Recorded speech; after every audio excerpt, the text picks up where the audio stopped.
இதுக்கு திரி போட்டு ரெடி பண்ணு தம்பி ரூமுக்கு. அங்கே எண்ணெய் இருக்கும் பாரு.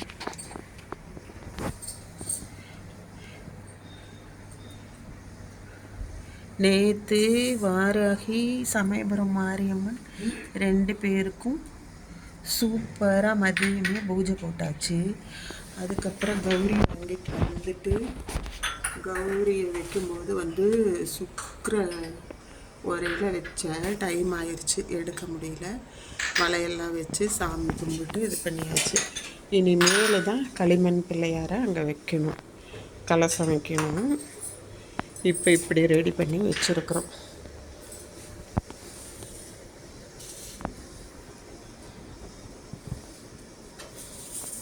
இது பிரசாதம், கொழுக்கட்டை, இது எல்லாமே வெண்பொங்கல் அது மாதிரி